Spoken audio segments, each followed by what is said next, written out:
여러분 민경욱입니다. 여러분 뵈려고 저 한국에서 왔습니다. 예, 감사합니다. 어제 한국 시간으로는 어제가 이제 3일절이었고요. 잠깐만요. 제가 10분이라고 하는데 이거 10분 시간 놓치면 안 되니까 여기 제가 타이머 놓고 하겠습니다. 어제 이제 3일절이었습니다. 한국에는. 그런데 어제 많은 분들이 거리로 쏟아져 나오셨습니다. 우리 바닷물에 소금이 들어있는데 우리 바닷물이 굉장히 짜죠. 짜다 못해 씁니다. 그런데 얼마나 소금이 들어가면 그렇게 짠 거냐, 뭐 한 20% 30% 들어있을 것 같지만 사실은 3.5%입니다. 딱 3.5%의 염분이 들어가서 이 바닷물의 모든 생태계를 만들고 있습니다. 우리 정치학에 이런 이론이 있는데요. 전 국민의 3.5%가 지속적으로 정권 저하 운동을 벌이면 그 정권은 반드시 무너지더라. 이런 경험론에 기초한 정치학의 이론이 있습니다. 어제 방방곡곡에서 나온 사람들, 그분들의 숫자가 그 3.5%면 175만 명이거든요. 우리 175만 명은 충분히 넘어섰을 것이다. 그러니 우리의 마음대로, 우리의 바람대로 대통령이 다시 이제 복귀를 하시고 그가 원하는 정의로운 정치를 펼 수 있을 거라고 저는 생각하는데 여러분 어떻게 생각하십니까?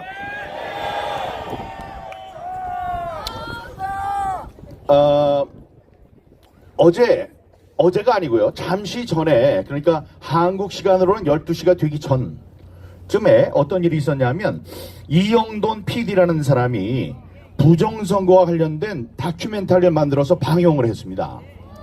이거는 굉장히 엄청난 소식입니다. 저도 다큐멘터리를 만들었죠. 제가 읽어서 그 다큐멘터리 안에 그게 나오던데 당신의 한 표가 위험하다라는 다큐멘터리를 만들었고요. 다음에 왜 더 카르텔을 비롯해서 지금까지 4개의 다큐멘터리가 나와 있었고요. 이제 이영돈 PD가 하셔서 5개의 다큐멘터리가 나왔습니다. 여러분, 이 트럼프 대통령이 무엇과 싸웠는지 아시죠? 부정선거. 네, 그 부정선거를 알기 전에 여러분 기억하시는 분들 계실 텐데 제가 미국에 와서 저기 백악관에 들어가서 NSC 사람들 만나서 대한민국에서 부정선거가 일어났다고 얘기를 했습니다. 그때 트럼프 대통령 들었을까요? 안 들었을까요? 안 들었습니다. 그러나 며칠 뒤에 11월 3일이었나요? 그때는 그 대통령 선거가 있어서 부정선거로 승리를 도둑맞은 다음에 그 동양에서 왔던 한국에서 왔던 민경욱이 그 얘기를 NSC 사람, 국무부 사람, 자기 비서실까지 와서 다 얘기를 했는데 그때 좀 잘 들을 걸 그랬다. 그런 이제 후회를 하고 있다는 얘기를 들었습니다. 근데 4년 동안 절치부심, 와신상담회에서 지금 다시 대통령이 된 다음에 지금 쉬지 않고 각 주에 그 배당금, 연방의 지원금을 주는 조건으로 법을 바꾸라. 캘리포니아 같은 경우에 당신 아이디 좀 봅시다 그러는 순간에 잡아가게 되죠. 법을 어기게 되는데 그런 거 다 없애는 그런 입법 활동을 하라고 지금 싸우고 있습니다.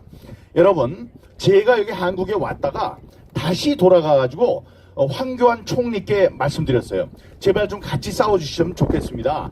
이 우파 중에 60%는 지금 부정선거가 있다고 믿고 있습니다. 그러니까 그분이 같이 싸우겠습니다. 내가 공안 검사로서 이렇게 부정선거 같은 것은 계속 봐왔는데 내가 이 재검표한 걸 봤더니 부정선거의 증거가 너무 많습니다. 그래서 지금까지 변함없이 싸워주고 계십니다.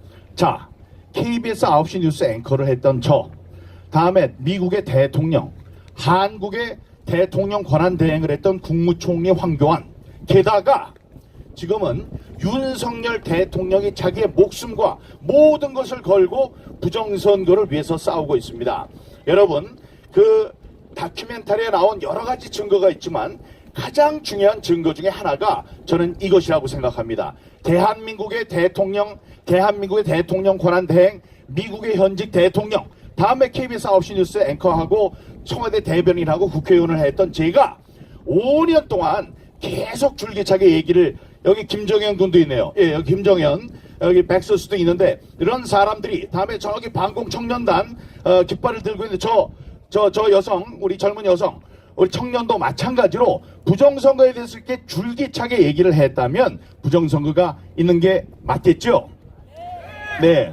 그 목소리가 적기 때문에 이제 왜 부정선거가 있는지에 대해서 제가 시간이 좀 많이 될지 모르겠습니다만 제가 말씀드리겠습니다. 첫 번째, 통계적 증거가 있습니다. 여러분, 대수의 법칙이라고 Law of Large Numbers라는 게 있습니다. 그러면 거기에 따르면 사전투표, 사전관내투표, 사전관외투표, 당일투표, 전체 투표의 투표율이 비슷해야 돼요.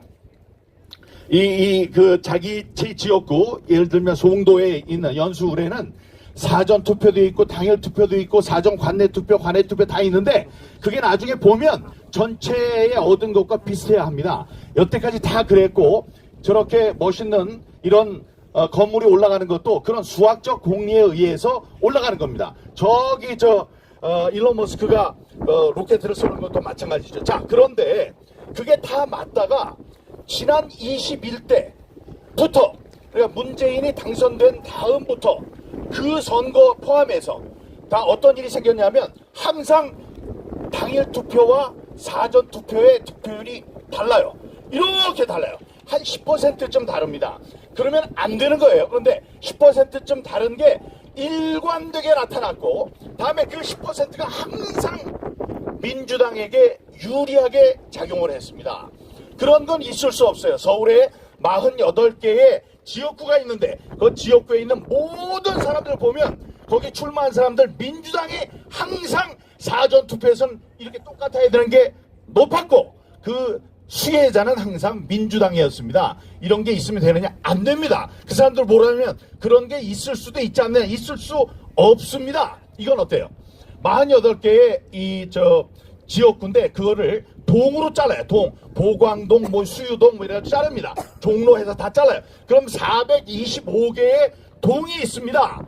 자, 동이 있는데 425개 동에서 항상 10% 일관되게 10% 높고 항상 민주당이 유리했습니다. 자, 경기도에는 599개 동이 있는데 599개 동에서 항상 사전투표와 당일투표가 달랐고 거기에 대한 수혜자는 민주당이었습니다. 인천 마찬가지, 울산 마찬가지. 이런 것이 일어나면 뭔가 잘못됐다 이렇게 생각을 해야 됩니다. 여러분, 제가 저의 당일 투표에서는 제가 3,000표를 이겼어요. 지난 21대에서. 그러면 사전 투표는 이만큼, 당일 투표는 이만큼이고 사전 투표는 요만큼이기 때문에 여기서 3,000표를 이겼으면 여기에서 1,500표쯤 이기면 그게 대수의 법칙, 비례의 법칙이 다 맞습니다. 근데 여기서 3,000표를 이겼는데 요 조그만 데서 6,000표를 졌어요. 이런 일은 있을 수 없거든요. 자, 그래서 그 안에 있는 사람들을 봤더니 3명의 후보가 나왔는데 사전 관내 투표와 사전 관외 투표에 이게 지금 올렸는데 이게 10분에 맞춰놓은 게 아니고 8분에 맞춰놨습니다. 이렇게 2분 더 있어요. 예. 자, 이렇게 되면 안 되겠네. 그래서 중요한 얘기 합니다. 그런 통계적 증거, 다음에 일장기 투표용지, 화살표 투표용지, 배추잎 투표용지, 빳빳한 투표용지 등등 이 중요한 물증이 있고요. 그다음에 아까 말씀드렸다시피 한국과 미국의 지도자들, 그런 분들이 가장 많은 정보를 갖고 있는 분들이 이게 부정선거라고 이야기를 하니까 부정선거가 맞는 겁니다. 근데 바로 그 부정선거 때문에 윤석열 대통령이 지금 구속돼 있습니다. 그래서 이 좌파들의 농간에 의해서 지금 탄핵이 될 위기에 있습니다. 여러분들께서 기도를 많이 해주시면 이게 꼭 이길 수 있습니다. 제가 이 방송을 트럼프 대통령이 볼 일은 없지만 여러분들이 기도로서 그분이 깨어나게 하십시오. 왜냐? 어제 젤렌스키 왔었죠? 쫓겨났죠? 그러면서 뭐라고 그랬어요? 야, 우리가 너희들한테 준 게 500조야, 500조 원. 근데 그 광물권을 우리한테 줘야지, 놈아. 그건 안 준다 그래서 나가. 막 이랬습니다. 여러분, 500조. 1조 원이 얼마나 큰 돈이냐면 하루에 100만 원씩 얼마나 쓰면 1조 원이 될 것 같아요? 모르실 거예요. 1조 원은 하루에 100만 원씩 2,400년을 써야 됩니다. 하루에. 그러니까 1조 원이 얼마나 큰 거예요. 근데 거기 500조 원을 줬대요. 우크라이나에. 우리나라 전체 예산이 1년 예산이 600조입니다.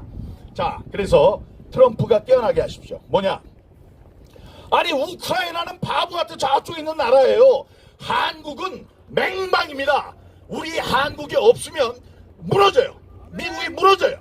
자, 그런 상황에서 왜 대한민국의 윤석열 대통령을 구하려는 그런 움직임이 없습니까? 저쪽엔 500조 원이나 주면서 우리는 안 그렇잖아요. 우리는 10대 국가고 경제적으로도 국방적으로도 다음에 민주주의라는 가치를 지닌 우방으로서도 너무나 이 미국의 중요한 나라입니다. 그렇지 않습니까? 그러니까 그분이 눈을 뜨고 이건 중립의 문제가 아니에요. 이 트럼프 대통령은 문재인을 아는 사람입니다. 문재인이 얼마나 바보 같고 나쁜 사람인지 공산주의인지 아는 사람이에요. 그렇기 때문에 이번에 이재명은 문재인 곱하기 100이에요. 더 나쁜 놈이에요.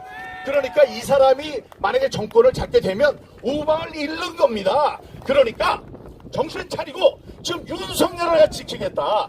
윤석열을 지켜야 되는 이유가 있다. 이런 것을 깨달을 수 있도록 여러분들께서 많이 기도해 주시기 바랍니다. 우리가 반드시 이깁니다, 여러분. 반드시 이기는 이유는 여러 가지 이유가 있는데 반드시 이기는 이유가 다 우리 저기가 대통령이 미리 이런 상황에 대해서 다 알고 있기 때문에 이길 것입니다. 예, 175만 명이 거리로 나왔고 여러분 같은 수많은 동포들이 기도를 하고 있기 때문에 반드시 이길 것으로 봅니다. 제가 이 구호 외치면 구호 한번 외치고 내려갑니다. 마지막 예를 들면 규명하라 이러면 규명하라를 3번 따라해 주시면 됩니다. 뒤에 있는 것 국민의 명령이다. 부정선거를 규명하라. 우리는 불법적인 윤석열 대통령 탄핵에 반대한다. 대한민국을 부정하는 친중, 친북, 반국가 세력을 척결하라. 우리는 법치주의와 자유민주주의 체제를 수호한다. 감사합니다.